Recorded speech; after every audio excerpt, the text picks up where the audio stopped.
Welcome. Thank you so much for coming out to our event tonight. We're so pleased to be here at the Internet Archive, which for many of you, this might be the first time you're here. It is a digital research library with the mission of universal access to all knowledge.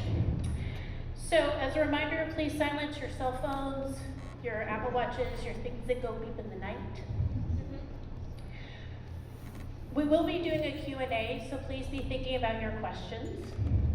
So we're very pleased to have with us tonight Marina Diamandis.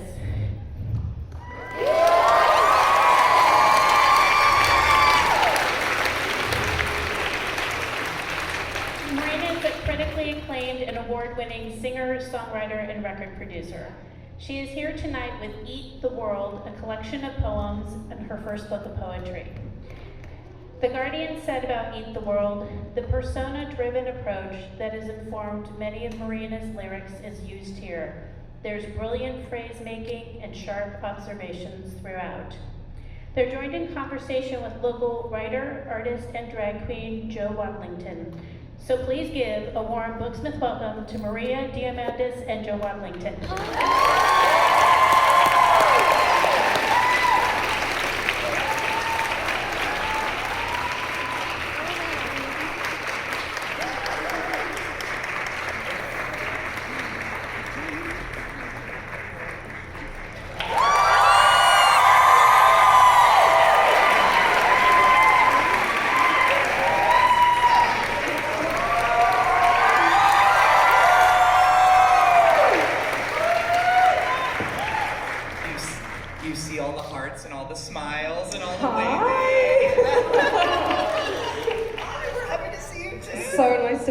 Thank you for coming tonight. Oh my gosh, I am thrilled to talk about this book. Who has a copy already? Isn't it gorgeous?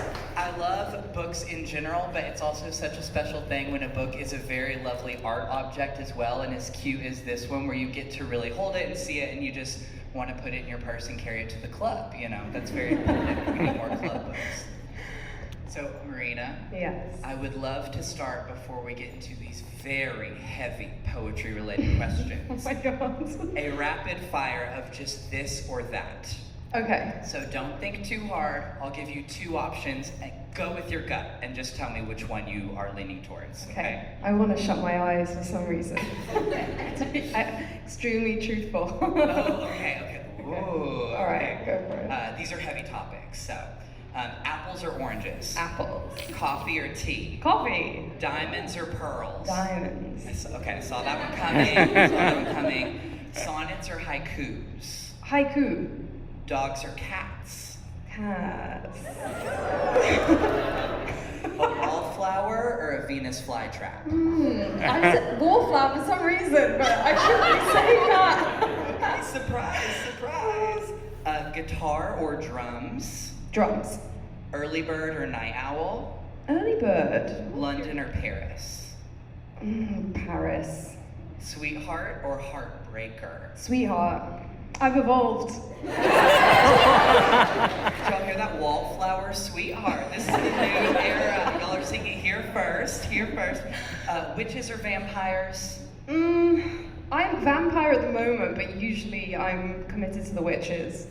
You can just be a blood-sucking witch, I think, you know? Chocolate or gummy candy? Gummy.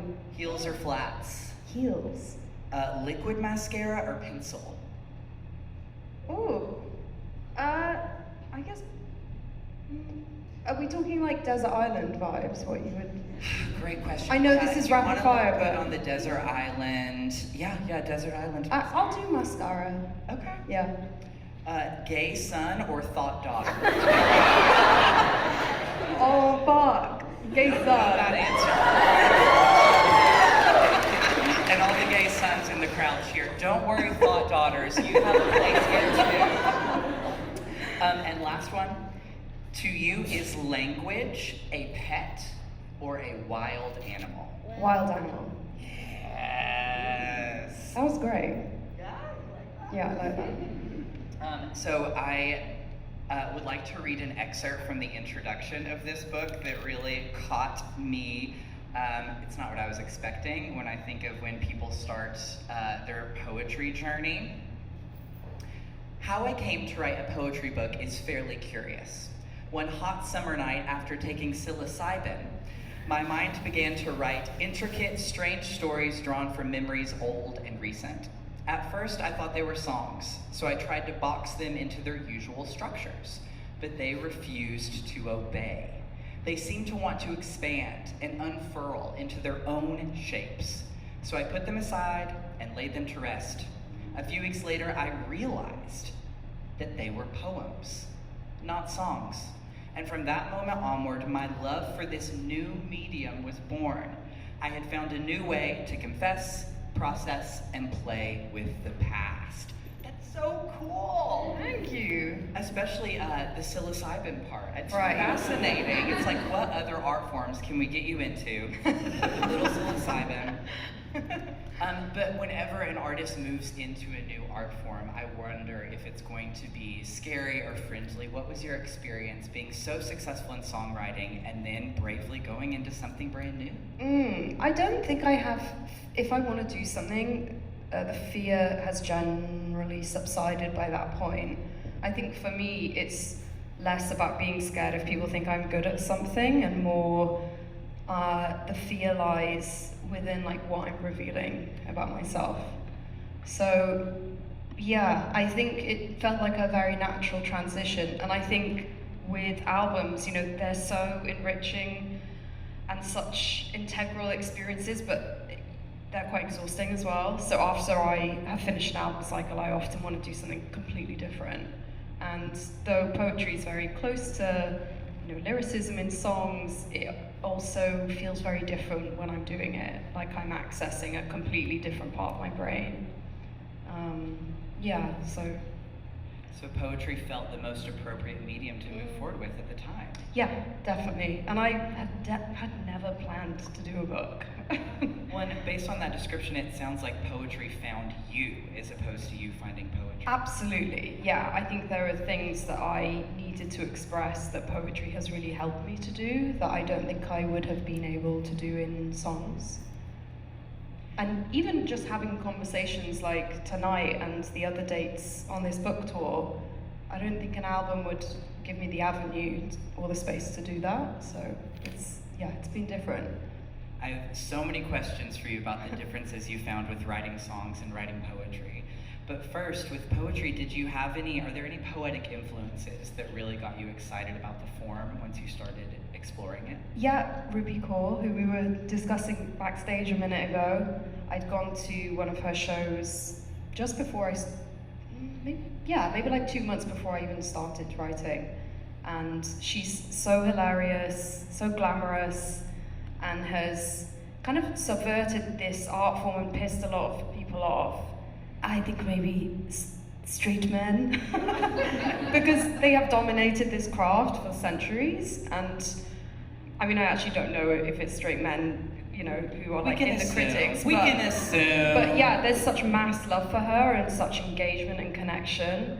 And she seems to be doing something new and freshening up this very traditional art form that can exclude people sometimes. So that got me thinking about how I could contribute to that and open up the medium in a different way for a demographic potentially that might not usually be interested in poetry, because I hadn't read a lot of poetry in my life before that. It was only upon writing it that I started to discover my own favorites.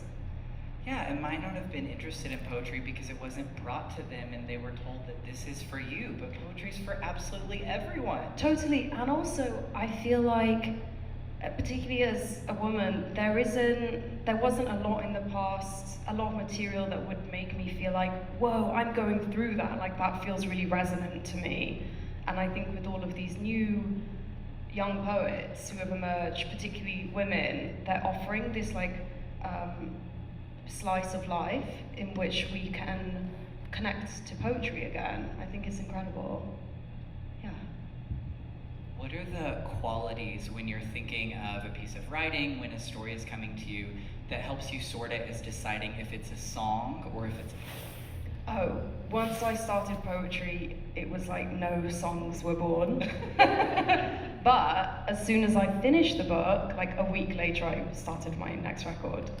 And that was like a year ago, so don't worry, it's almost done, the record. It's not like I just started it. But yeah, it's like my brain can only do one type of project at a time, so as soon as I switch that off, I could then go back to music.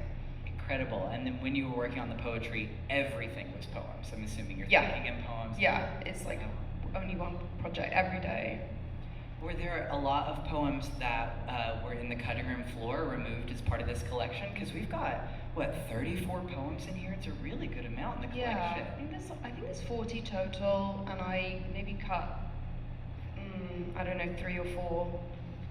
Not many. So most of the poems from this phase of your life have made it into this book. Mhm. That's really exciting. Yeah, it's the same with albums. I write like sometimes 14 songs and pick 12. Which, you know, each artist writes differently. Some people write like 80 songs for an album, but I just don't work like that. You're better. That's the No. That's the only answer. Exactly. I'm kidding. Now I know to just get applause, I just compliment you, and then we're like, yes, we agree. So in ordering the collection, because one thing that is so cohesive and excellent about your albums is when you can have a cohesive narrative all the way through, right? When you want to listen to an album from the first song to the very end, and this collection is no different. How did you consider them differently, or what were you thinking about when you picked the order for the poems in this collection? That's a great question. By the way, who's read the book or who just received it tonight? Oh, okay, so like half have read it. Yeah, just kind of interested. Yeah, in terms of the order, I tried to do it like begin not quite chronologically in terms of what happened first, but in terms of like the emotional growth throughout the book. Did you feel that when reading it? Yes. Okay, good. Yes, I felt them to kind of bloom, to get bigger. Also, I felt like the topics got a little larger to me. I don't know if you felt that as well, but you can definitely see the growth. Chronological makes sense because this poetry is so personal, and I could see it feeling like a diary and why you would want to order it that way. Yeah. Yeah, it's like an emotional journey, and I guess ending on Eat the World isn't quite chronological, but it just encapsulated this whole chapter, so, but for the most part, yeah. Oh, yeah, you gotta end with Eat the World. You have What to. happens after you eat the world? So you have 5 studio albums, and I'm sure each one represents a place in your life, a time, kind of like a snow globe. When you, looking back at this book, what is this time in your life? What will that represent for you, do you think? Honestly, it wasn't like it was challenging. I think I have felt very stuck, and this was written in the pandemic, so it was from 2022 to 2023. I had moved to LA a couple of years prior, and I think moving city can be, you know, inspiring and an expansive period, but can also be quite illuminating on the parts of yourself that you have trouble with. And I think a city like LA that's so spacious, it kind of made things visible for me in a way that I wasn't able to in a city like London, for example. So I think leaving like a long relationship as well, that brought everything into focus, particularly with relational patterns that I'd had and dating as well in LA, which is wild. It's a wild story that I don't want to repeat.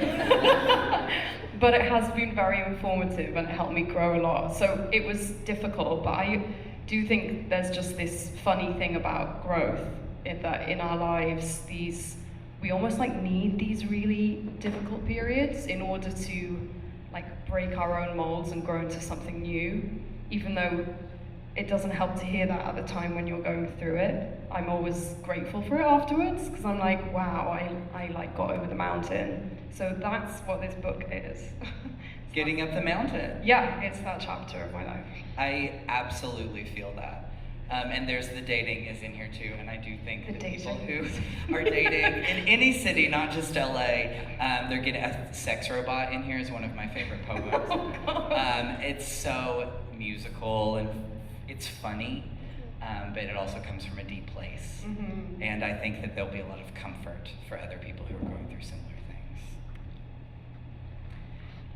In the poem Marie Kondo, you talk about going through old letters from a previous relationship and being surprised at what you found.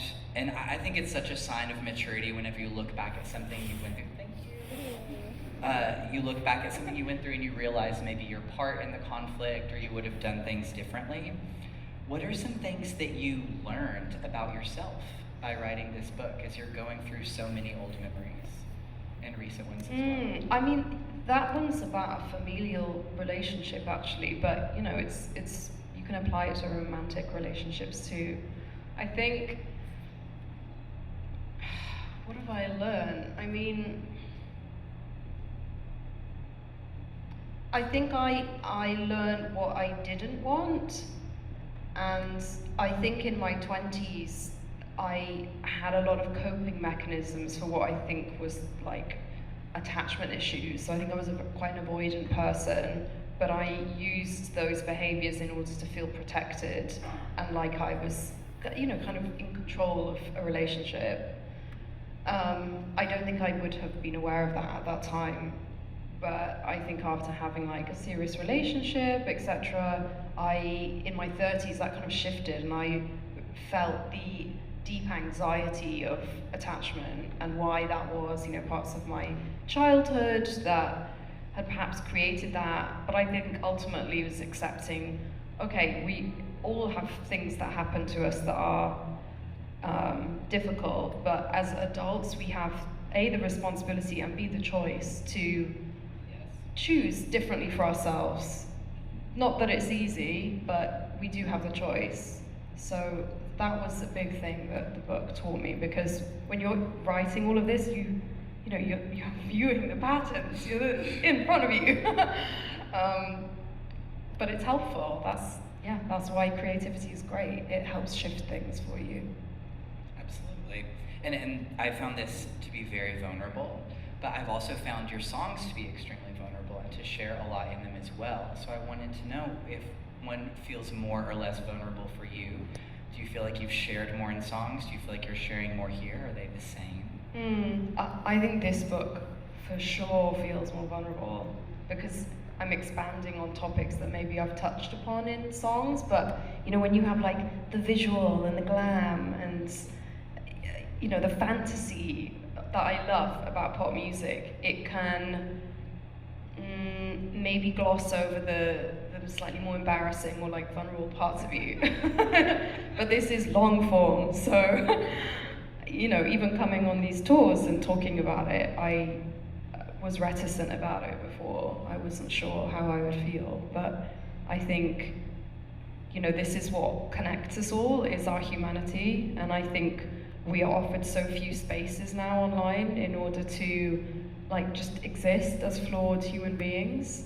It's not our fault, like we're all kind of you know, hooked into this like image-led culture, and I'm a big part of that, but I also want to find ways in which I can still be myself and feel fully integrated as a human being, and also hopefully, you know, give other people the space to do that as well by talking about it.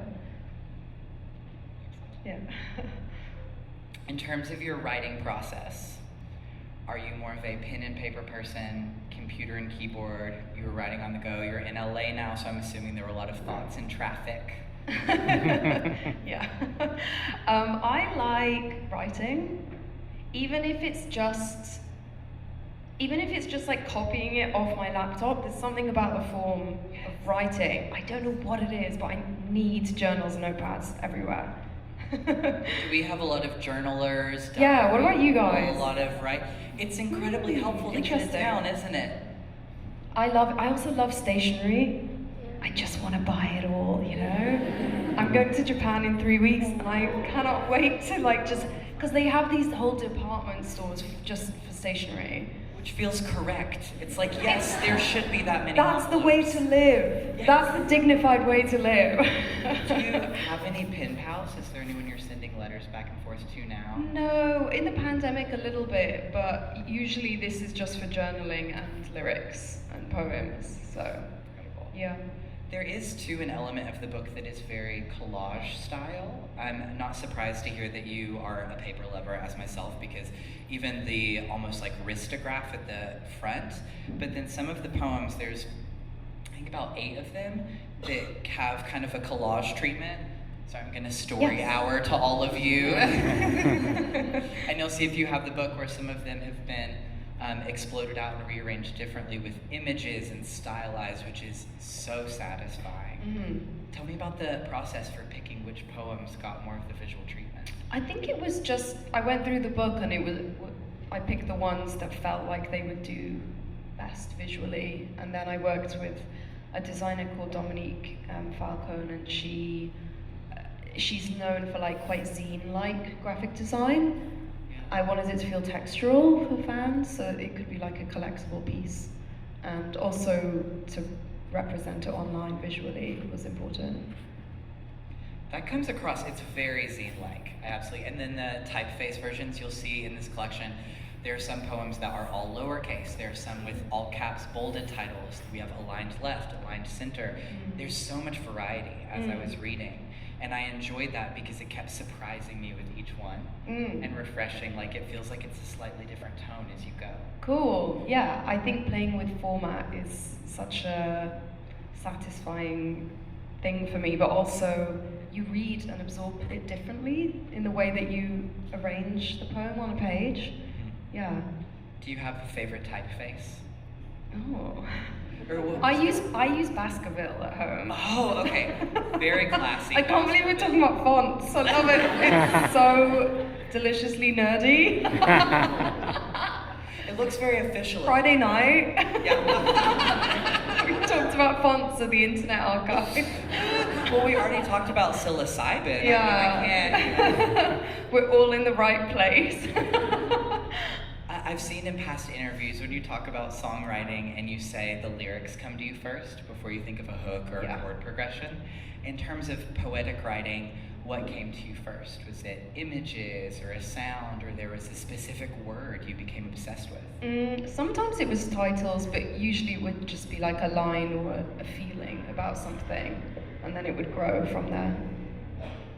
And was there a quality to some of these lines that felt, I know you said you were in poetry mode, so everything was poetry, but some of these poems are so musical. Were you singing any of them, or were there some that you're like, I kind of want to save this one for a song too? No. No, nothing.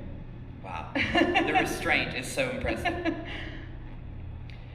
How do you feel? One thing that's I also find interesting with this is thinking about the idea of songwriting and the amount of people involved in mastering a song and the editing process. Whereas with you creating poems, there's so many fewer editors in the room. It goes through so I would imagine you would have a lot more power on the final word.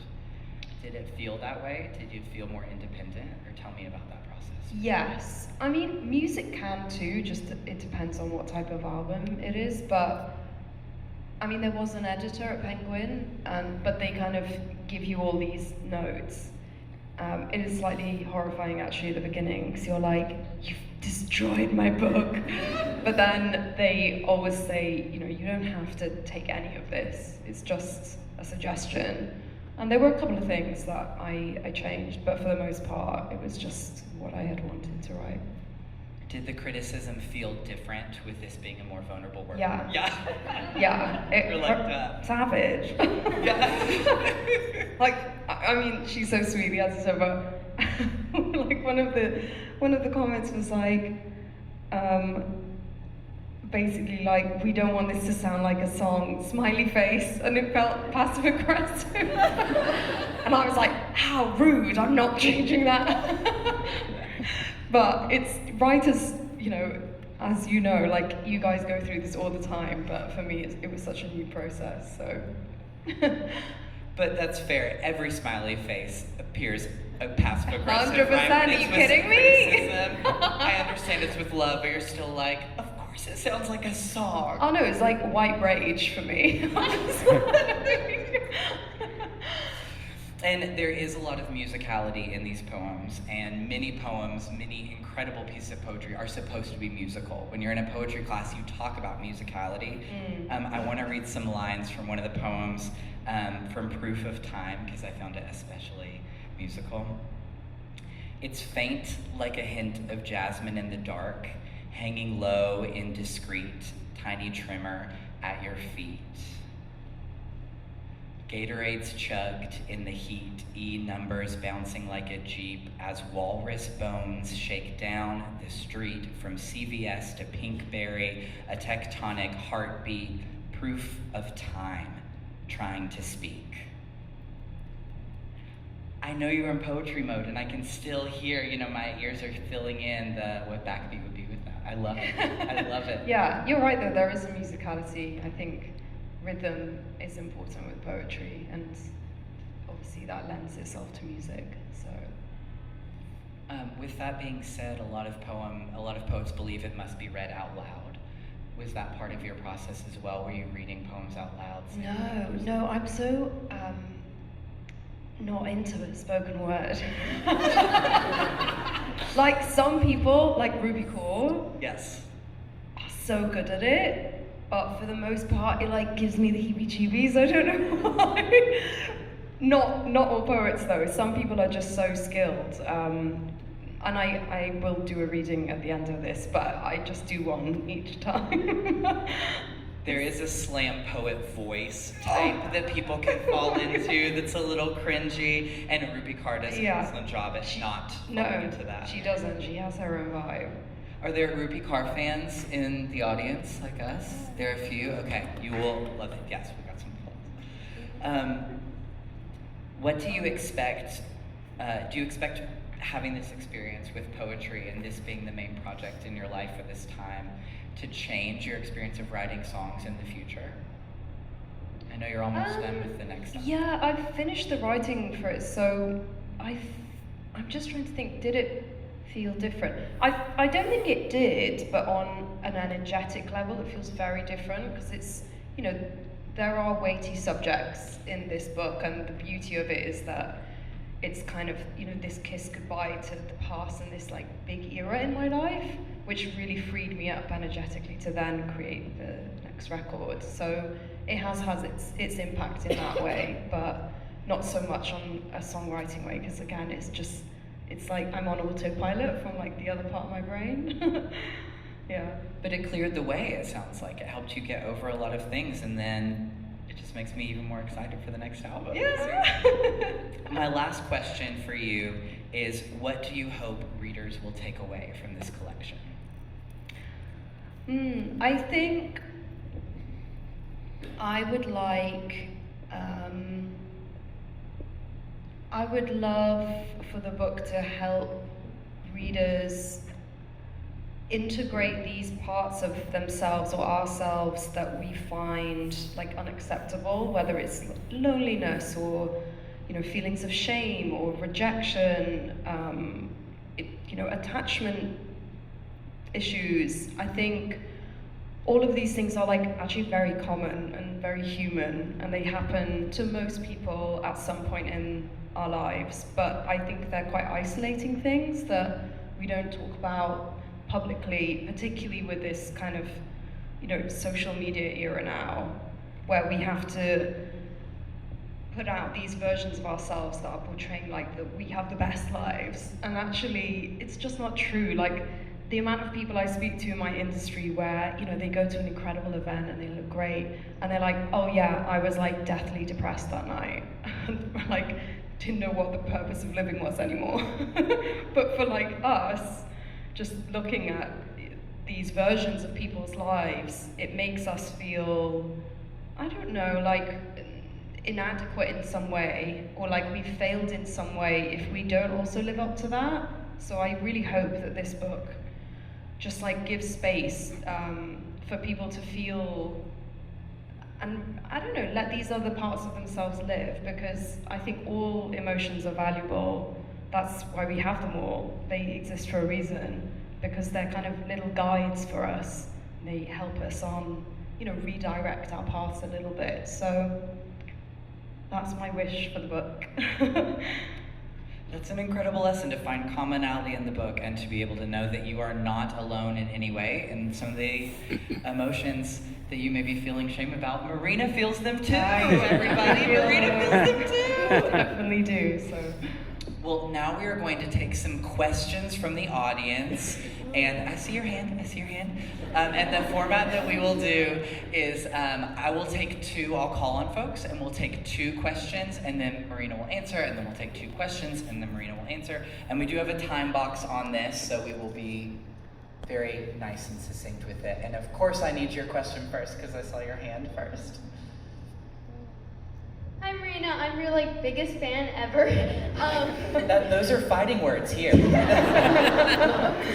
I just wanted to ask you, so what do you want teens to take away from this book, and then what would you say to your teenage self?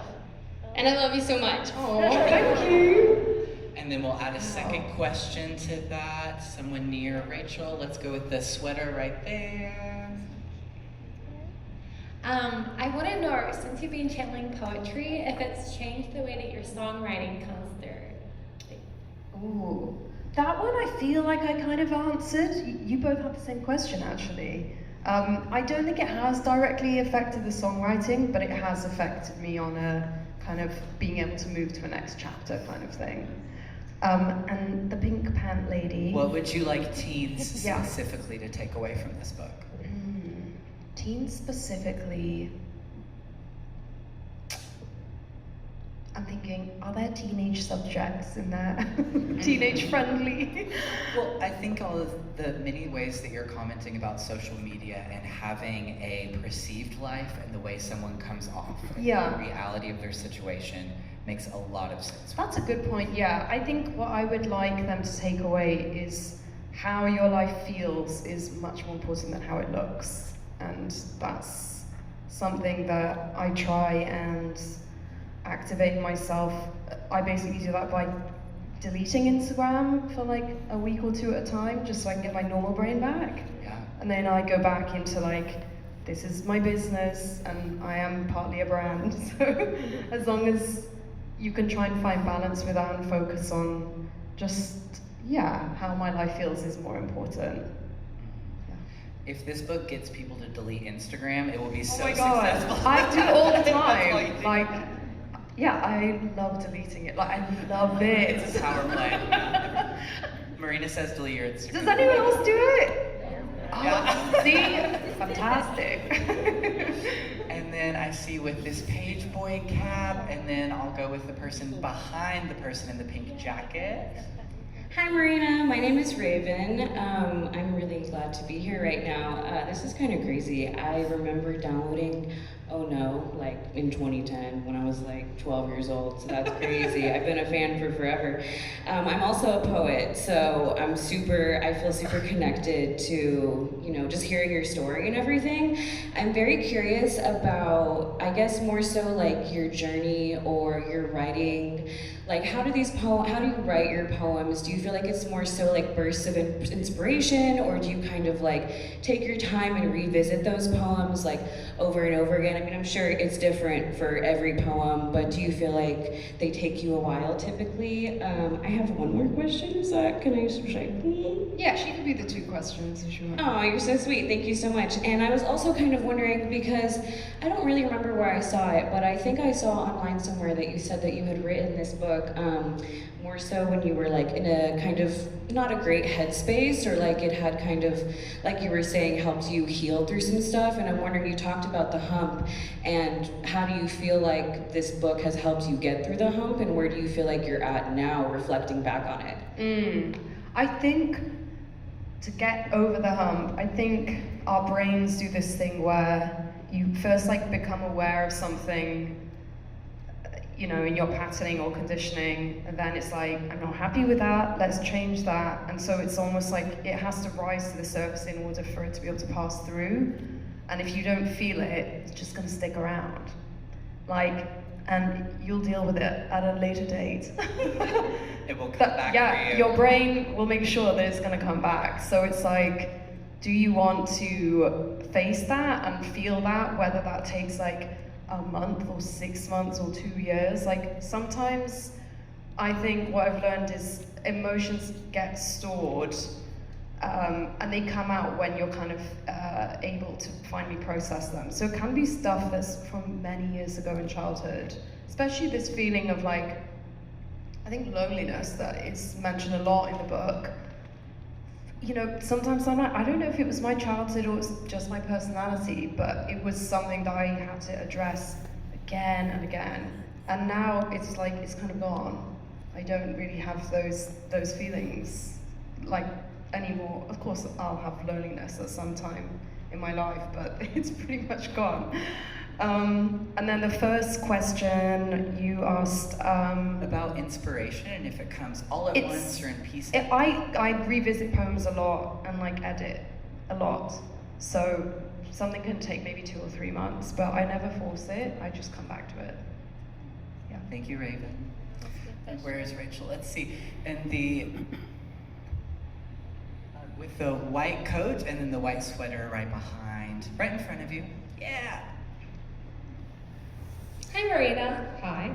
I've really appreciated you as a songwriter and being able to kind of grow up with you during your different albums in my own stages of life. And you kind of touched on this earlier, talking about the stage of life you were in when writing this book. And so I was wondering specifically, just within this past year, what has been your favorite or the biggest thing that you've discovered about yourself? Great question. Good question. Change and like the unknown can be healing. They can also be destructive.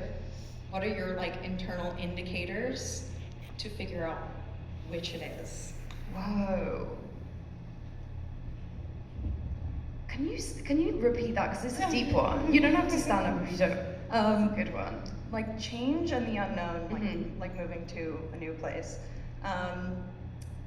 It can either be like a healing experience, or it can be something that's actually very like detrimental to you. Right. What are your like internal like emotions or signals that you give off That will yourself? determine what it's going to be. Well, for you to even kind of figure out what it is to you. Ooh, I think there's like an expansiveness around things that are going to be healing or pro my growth. But I will say change that maybe we don't necessarily choose that feels destructive. I think you can also still learn a lot from those things. And I do actually think life is meant to be challenging. Not all the time, but if we didn't have these little molehills or mountains, how would we grow? And that goes back to what you were saying earlier of the maturity of accepting those challenges and working through them when they come, because they will come back around if you don't work it the first time. Yeah.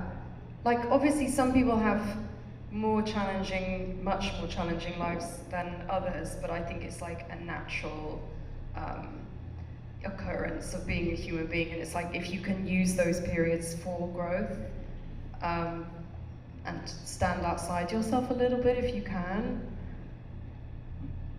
it might help. I don't know. Hopefully that helps in some way. And I believe the earlier question was about what's a big moment from your year, the biggest moment from your year. Was it tonight. something that I'd learned about myself? Oh, the favorite thing I discovered.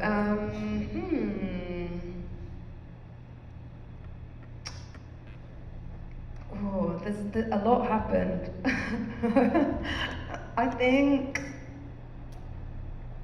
Honestly, I think I just stopped being like nice to people who didn't deserve it.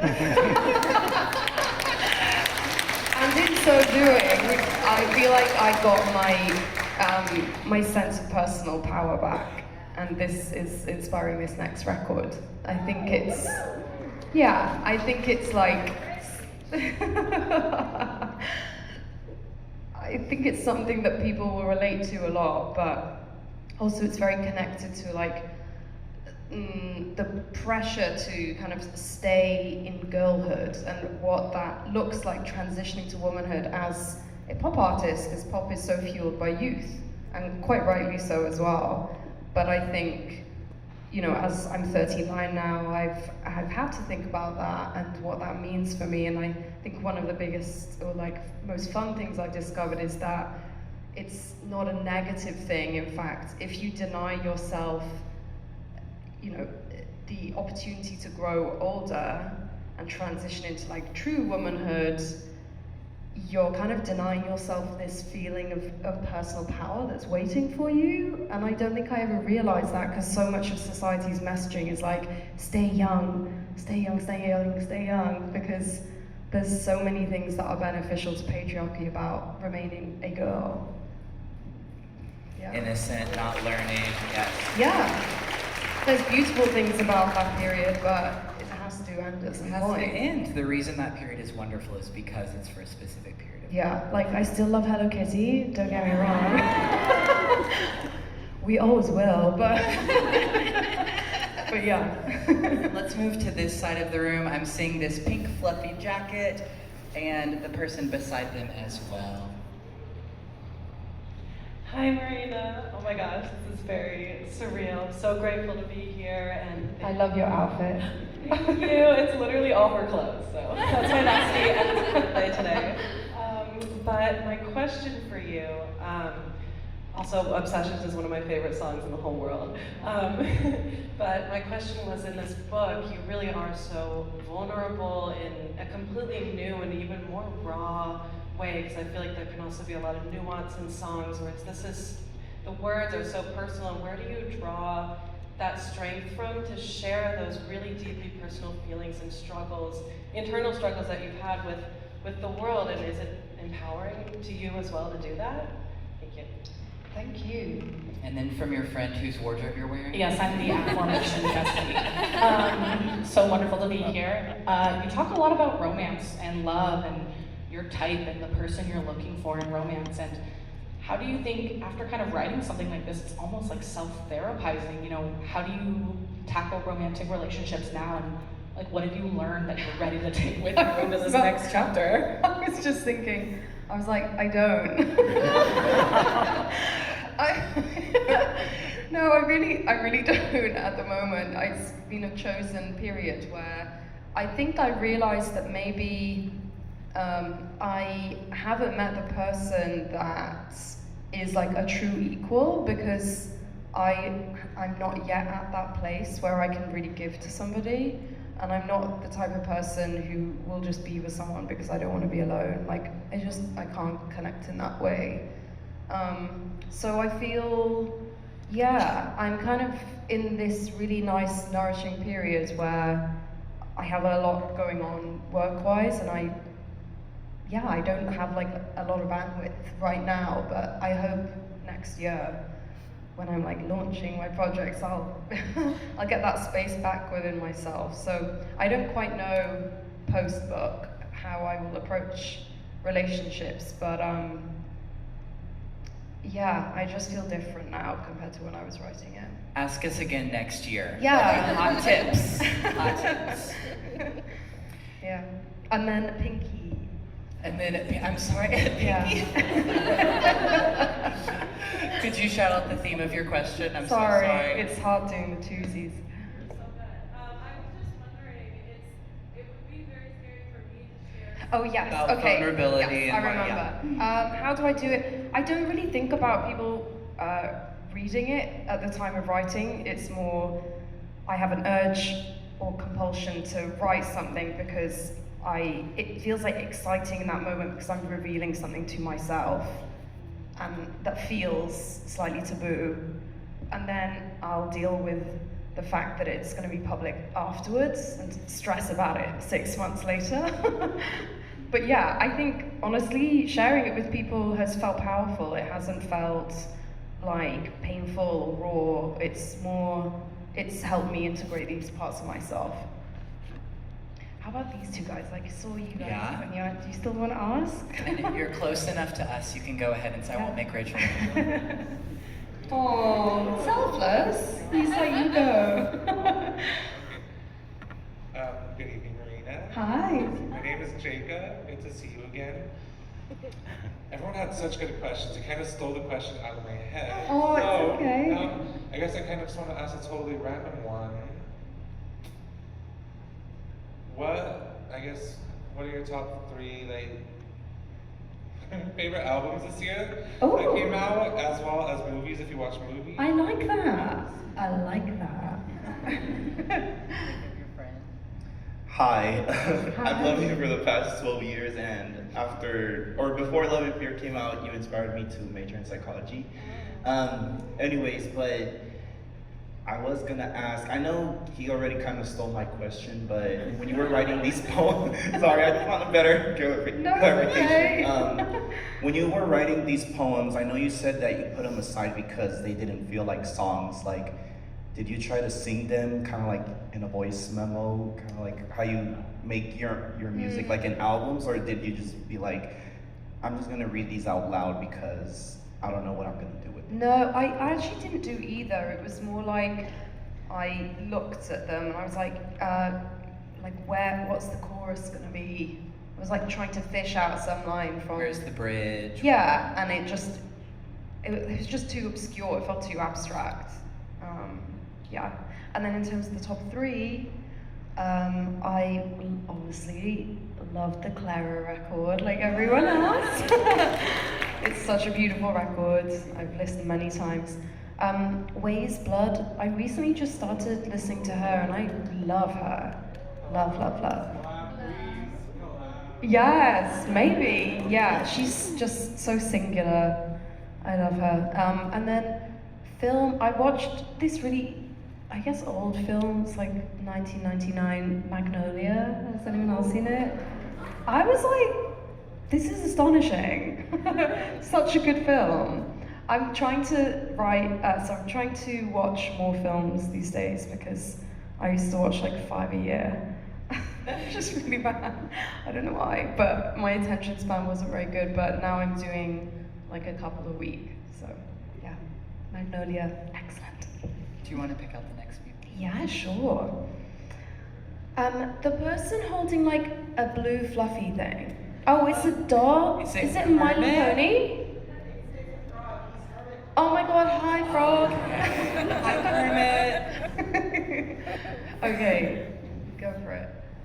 Hi, I'm Griffin, and some of your songs gave me like the confidence to transition. Wow!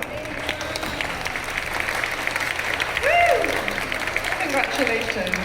Thank you. And I just wanted to know if there was like a poem or like a particular line that you were like just super proud of, like this is like your crowning achievement, like, and if so, why? Sorry, in songs or poems? In the poetry book. Ooh.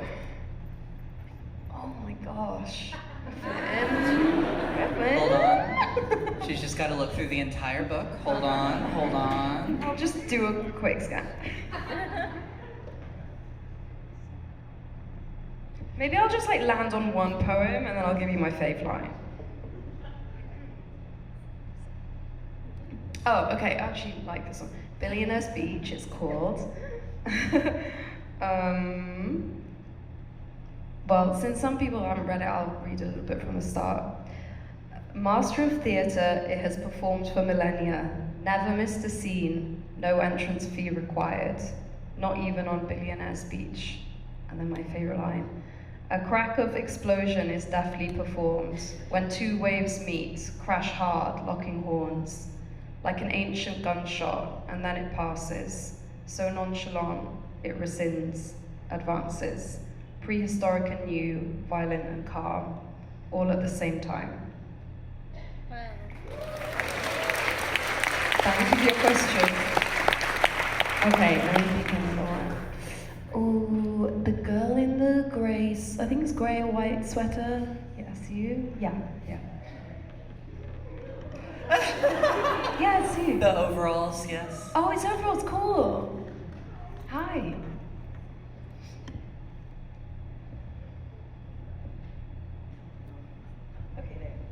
Hi, Marina. I love you so much, as we all probably do. I just had a quick question about I'm really interested in like the cover of the book and just books in general and what you choose to present as the front presentation of the book. So did you have any like color symbolism behind that artistic choice? I didn't, but I knew that I wanted like a hot pink in there for a long time.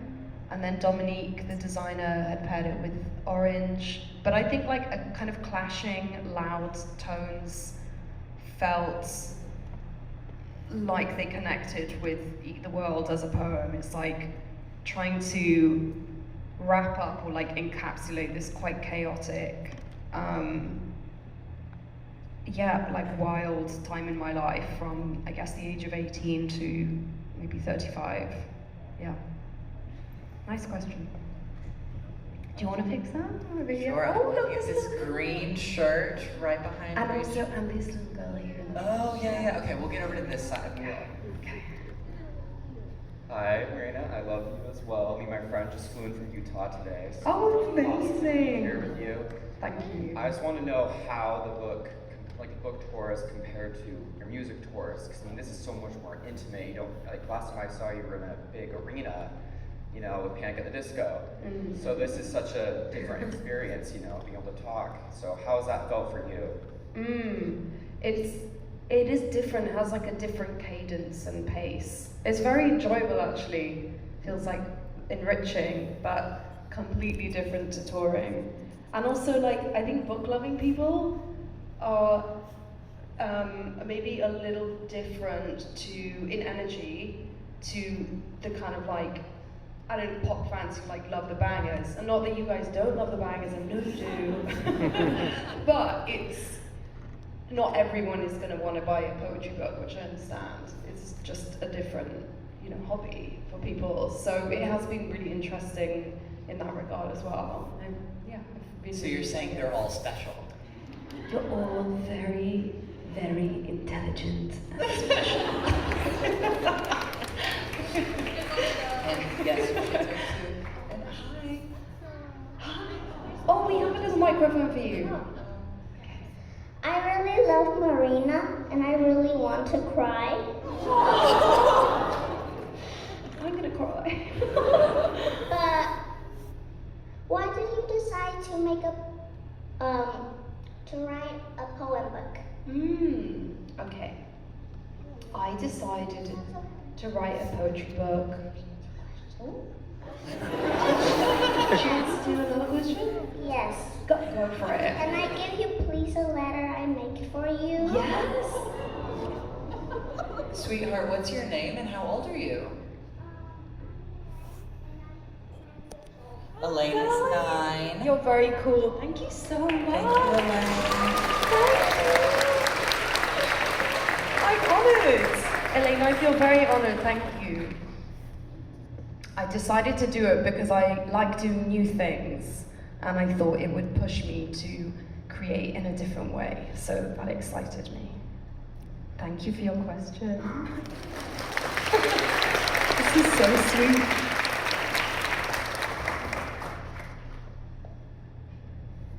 Let's go to the back. I see this gray shirt.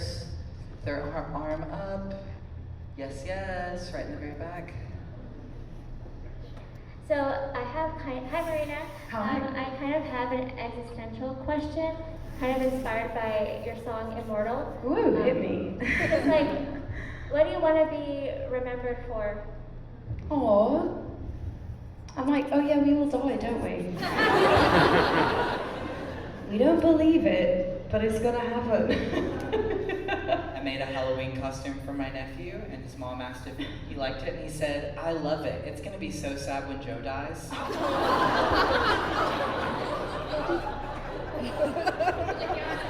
So yeah, It is weird though, isn't it? That humans, like, we can't fully grasp that it will happen to us. It's almost like, I was gonna say a fault in our programming, but it's probably not a fault. It's helpful to us. We're one of the only species on the planet that's aware of our deaths. Yeah. So it's kind of a gift, we put that way. Yeah. In terms of being remembered, honestly, I think I would like to be remembered for making people feel less alone and also helping people know themselves more, because that's what I'm just interested in as a human being outside of music. You know, for me, that's what's thrilling about life, is getting to know these different parts of you, and yeah, also knowing that your identity is never really fixed. We might never actually fully know ourselves, which is also another strange human thing. Like, why can't we ever know ourselves? But it's very difficult to stand outside of yourself, and sometimes other people will know you better. So yeah, that's hopefully something that I will be remembered for. There's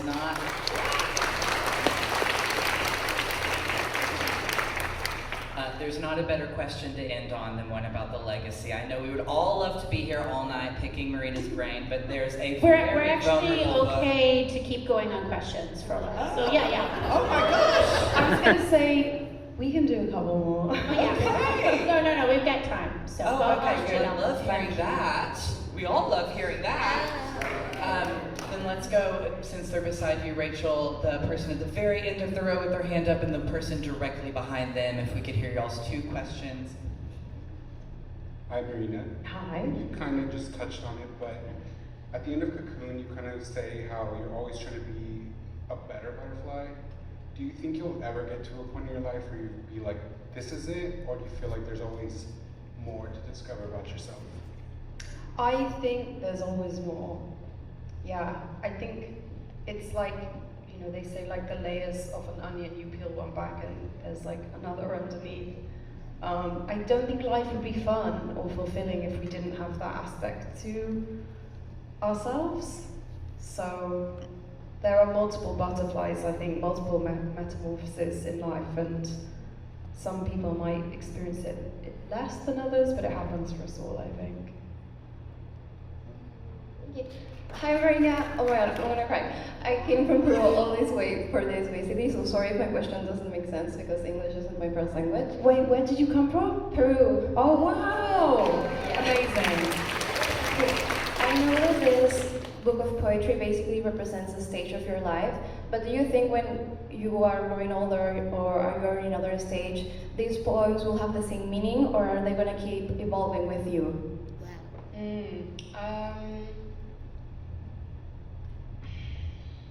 I don't know. I think I think there will be resonance with some of them, but others are so specific to this time. It's almost like songs. You know, I can sing them and still feel like connection, but I also know that's a part of me that exists in the past. What about that question with some of your albums? Are there ones where you felt the same about that album the whole time, or ones that you're like, wow, I think of this very differently than at the time it was made? Yeah, for sure. Yeah, especially the earlier ones like Family Jewels and Electro Heart. That's, you know, I was like 23 when I was writing it, so some of the like psychotic songs on there don't quite resonate when you're not like clinically crazy. Again, there's good change that happens. Good change can happen. And then let's do the 2 folks right in front of you, Rachel. I'm seeing it's kind of like a burgundy black, and then the gray. Yeah. Hi Marina, I wanted to ask you, I know you went briefly over how you felt like you were kind of facing your fears, or almost kind of dissecting and coming to face with parts of yourself that you were like, what the heck? You were not really wanting to accept them. How did it feel, like discovering parts of yourself that really having to accept them and move on? Like look at yourself in the face and like, what? Does this make sense? Sorry, I'm like super nervous. No, it's okay, you did great. I think it's kind of depressing and can be disappointing when you spot these parts of yourself, particularly when you have been trying to change that, and it's been some years. So yeah, I don't think there's like really any way around issues like that. I think you just have to submit or surrender to the fact that yes, this is something that you deal with. It's like a challenge of your personality, and that the only way is like through it, experiencing it. I also feel like there's such a big physical component that a lot of us perhaps miss out, which is connecting with how it actually feels in your body in these moments. And that has really helped me, actually. Yeah. Helped you move through it. Yeah. Yeah, I think, we have like the emotions in our head, but it's kind of disconnected from our body sometimes. And actually, a quicker way to process emotions is actually to locate it in your body. There are like somatic practices that you can do online. And then you kind of name it, and then you describe like what shape it has so that you can become aware of it, and then you basically practice sitting with it, and you can do like from 1 minute up to 5 minutes. It's a really helpful thing that I've done for the past couple of years. You just get comfortable with that discomfort. Yeah, because there's always a physical component to emotions. It's like energy in motion, that's what some therapists say. So if you think of it as something that has to pass through you as opposed to something that's in your head, it can help. And the next one. Hey Marina, so earlier you mentioned like looking back at some of your periods of growth and how you don't fully appreciate it until after the fact. And with you being so public with these periods of self-discovery and growth, what don't you like about it? Do you have any like jaded takes or any uninspired things that you just hate about all the work that you have to do to improve Yes! Bitterness. Oh my god. Yeah, I think honestly, like the depressive thoughts are the worst, and I think the thing with personal growth is the way that people speak about it makes it sound so inspiring and rosy, but I think a lot of it is this like mulchy grey period that we exist in, where we're moving through it and don't really know what the other side is going to look like. But oh my god, so many depresso thoughts. Oh yeah, so plenty of jadedness. Lots of anger too. It's like a storm up in here. And that's okay. You're talking about that being part of the process. You don't have to like them all. You don't have to like them at all, but like just let them be there at least. Because again, they'll circle back. Come knocking again.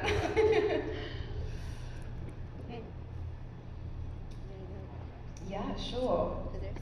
Hi. Yeah. Oh my god, this sweater is so cute. Hello, Marina. It's not a question, but my mom actually named my sister after you. Oh my god, no, that's so cool. What a cool family. Oh my god, I feel very honored. Hi, Marina. Oh my god, you're so cute. She's like, yes, I am. Thank you. What's your name? Amélie. Amélie. From like the French movie. Oh, wow. Beautiful. Great taste. And the bows right here. Is your name Marina? No, my name is Marina. But oh my gosh, Marina, I've loved you for years, but I'm sure everyone else here does. So I've struggled a lot with my like kind of own femininity, and as kind of a feminine presenting person, would you say that your poetry kind of feels like a different form of performance, or is it something completely different?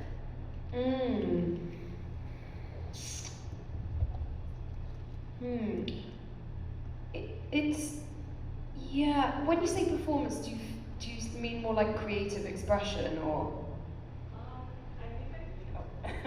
I think I mean like, because obviously it isn't the same as like pop music where it's boom, boom, boom. But I guess by performance, does it feel like, because obviously I feel like when you're writing, you don't necessarily, did you kind of have an audience in mind? Or was this just kind of thoughts from your brain? No way, yeah. Like, for the most part, even with music, it's quite selfish in a way in that I'm just doing it for myself in the beginning. And I think poetry was the same. So it's like what my heart needs at that moment. That's why I also can't play like the top 40 game. I just can't fucking do it. Because my art is for me, and then, you know, the world that I build around it is for my fan base to enjoy. So that's always been like the thing that has propelled me. But you know, in music, it's not black and white. Sometimes I do think about it, but for the most part, it's like, I need to write about this because I want to work through something. And yeah, you look so cute. Yeah, I love your hair.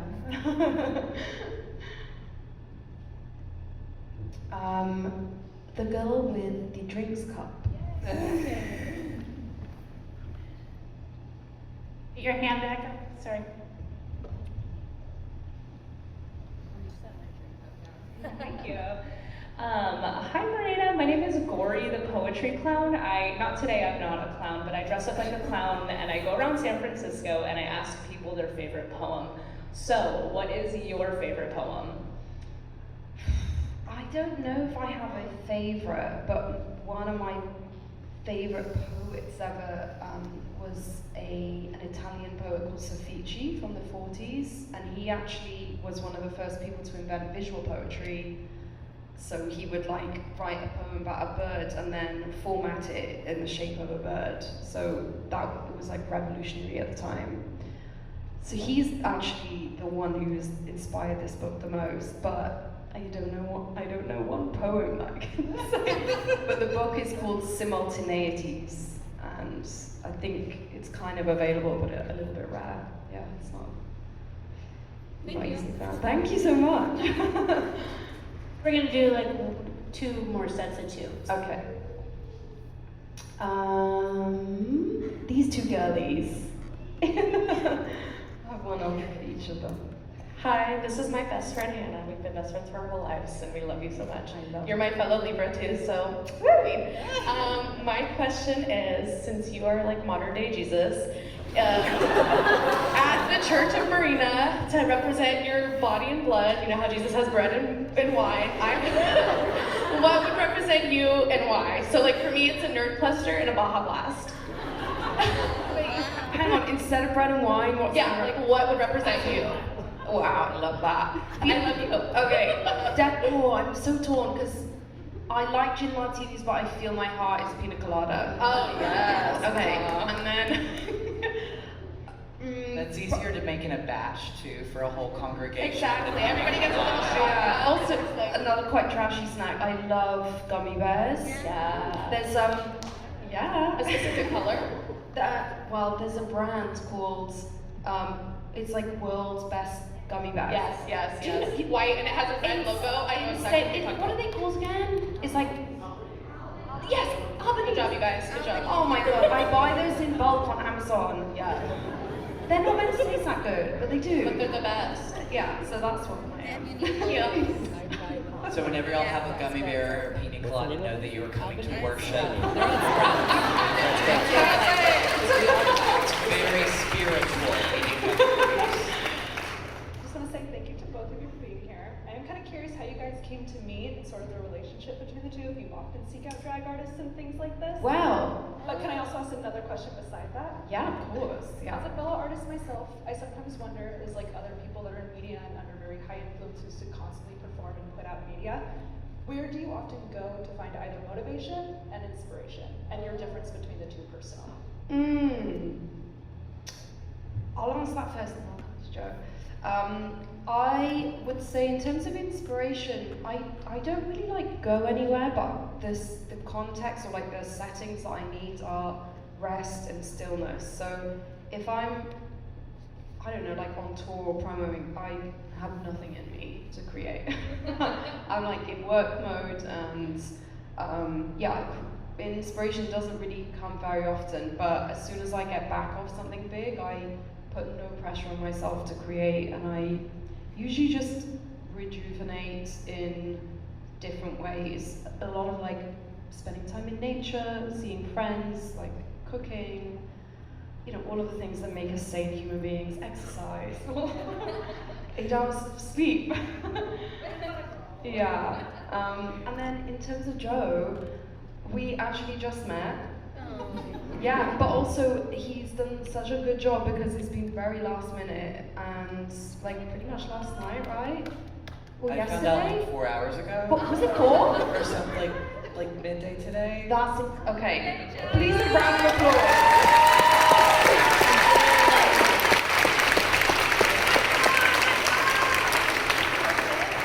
But yes, you have been perfect. So.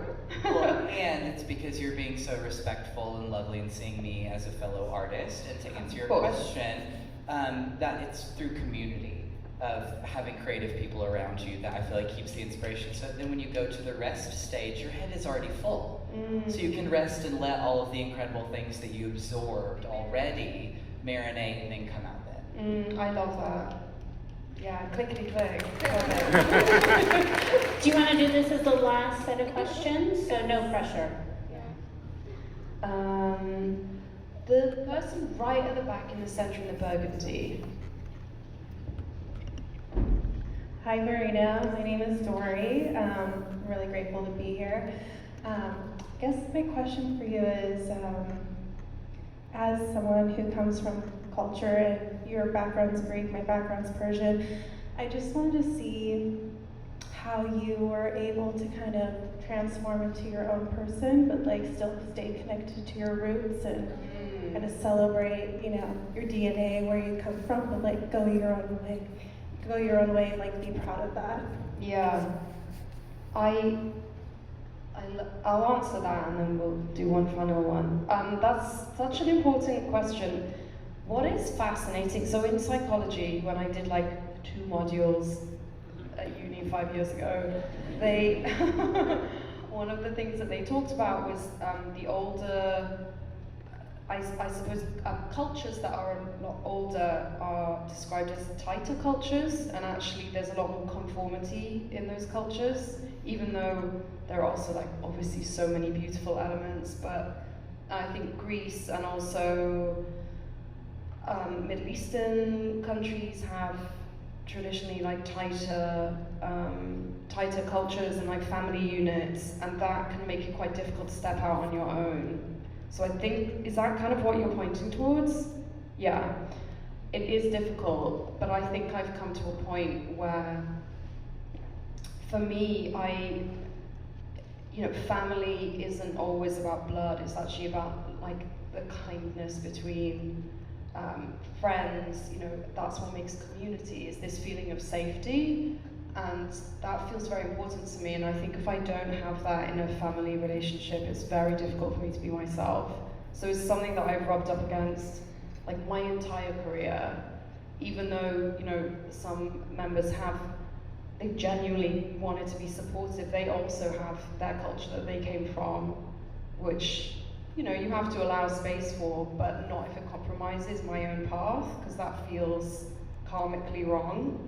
Do you know what I mean? You shouldn't mess with other people's paths and development, no matter where you're from. So I hope that helps, because I feel you. Yeah. All right, one last one. Do you want to pick a joke?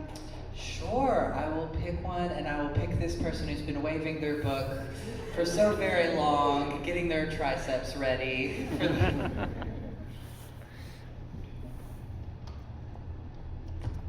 Hi, my name is Natalie. I just have like a kind of a general question. I'm in high school and I'm in my junior year and getting ready for college.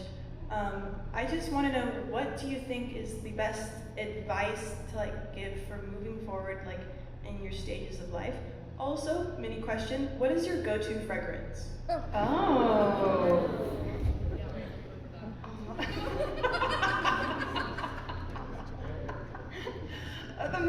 it's this, I've used two. One is called Coven by Andrea Mack.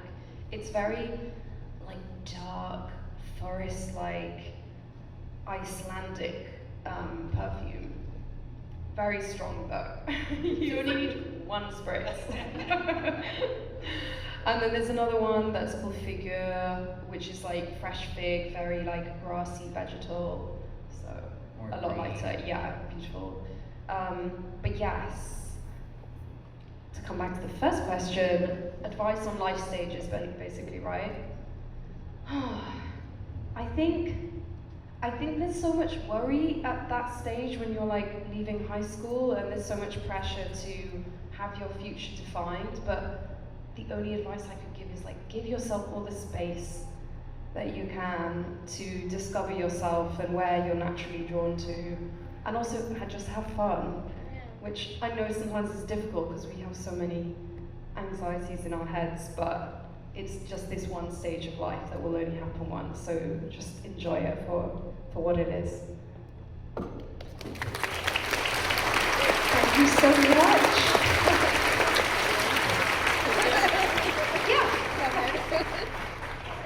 And so now Marina is going to read us the titular poem from the book. Slam poetry, everybody. Get ready. Joe's got a beatbox. All right. Eat the world. I was the type of girl to swallow the world whole, ingest it all. I felt too much, needed too much. There would never be enough love. Insatiable, endless, black hole of everythingness. Starving for everything I didn't need. Malnourished by placebos of love. Vitamins called success, attention, money, fame. Pissed out, unaware, into luxurious Japanese toilet bowls. Nothing could touch the sides of my crippling black star void. Jet black hole of noise. No boyfriend magazine, cover chart sale, sold out tour, $1 million contract could satiate my stomach ache for love. I thought if I ate the world, I would finally be full. I would never be hungry again. I was wrong. Of course I was. This isn't a movie. This is real life. A ragged, jagged pill of a life. A whirl of clothes, cars, photo shoots, planes, tears, traumas, studios, trains. Approve, approve, approve. Try, try, try. Grind, grind, grind. To be heard, seen, valued, understood by men with no knowledge of real womanhood, who held my power in their purses, owned my choruses and my verses.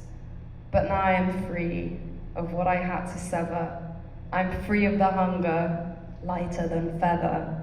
I'm free of those men, I'm prolific like heather. I ate the whole world, and I'll eat it forever. A last round of applause for Marina and Amanda.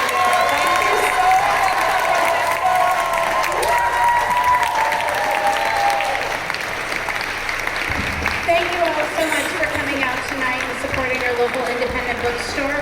As a reminder, the Internet Archive, I would encourage you all to take a look at their website. It does a lot of really great work in the world. And thank you so much for coming out. There's a chance it might be raining, so just be ready for that. Thank you again.